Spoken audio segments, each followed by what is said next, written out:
Hello, అందరికీ నమస్కారం.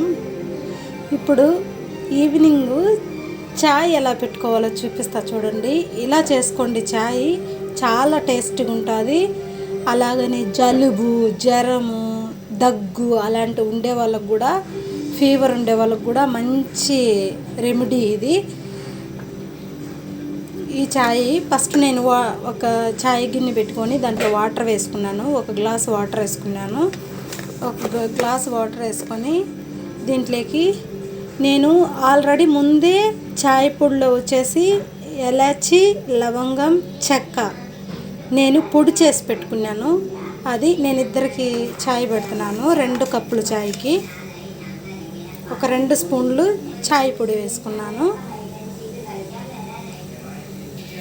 మీరు కావాలంటే చక్కెర వేసుకోవచ్చు, లేదంటే బెల్లం వేసుకునే వాళ్ళు అయితే బెల్లం వేసుకోవచ్చు.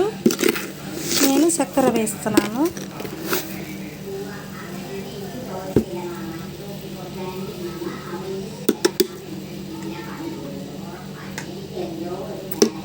బాగా మరిగిన తర్వాత ఇప్పుడు నేను ఈ ఛాయ్లోకి వచ్చేసి నేను అల్లం వేసుకుంటున్నాను. ఒక అల్లము కొద్దిగా తీసుకున్నాను. ఈ అల్లం నేను వేస్తున్నాను. ఇప్పుడు బాగా చాయ్ మరిగింది చూడండి.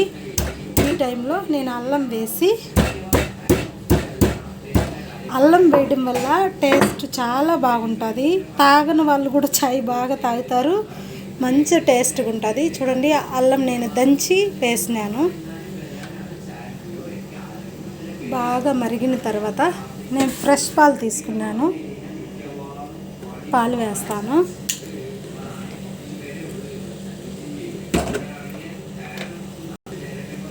స్మెల్ సూపర్గా వస్తుంది. భలే స్మెల్, చాలా బాగుంటుంది స్మెల్. చూడండి,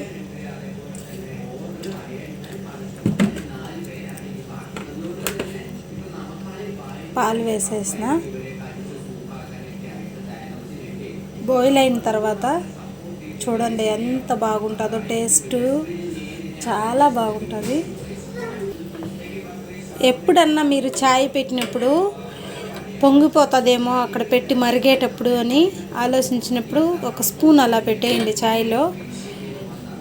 పొంగి పాదు. ఇది ఒక సింపుల్ చిట్కా. స్పూన్ ఇలా వదిలేస్తే చాయ్ బాగా ఉడికినా బయటికి రాదు. మీరు బిజీ టైంలో ఉన్నప్పుడు ఒకసారి ట్రై చేసి చూడండి, బాగుంటుంది. అలాగే ఈ పొద్దు ఈవినింగ్ చాయ్లోకి స్నాక్స్ నేను బోండాలు వేసినాను. అలాగా చట్నీ చేసినాను. ఈవినింగ్ స్నాక్స్ చాయ్ రెడీ.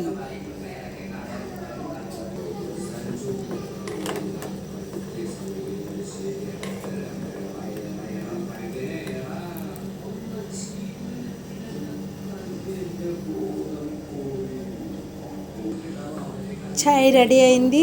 చూడండి ఎంత బాగా ఫ్లేవర్ వస్తుందో. చాయ్ సూపర్గా రెడీ అయింది. నేను ఇప్పుడు చాయ్ తాగుతున్నాను. మీరు కూడా చాయ్ పెట్టుకొని తాగండి. నచ్చుంటే లైక్ చేయండి, షేర్ చేయండి, సబ్స్క్రైబ్ చేసుకోండి.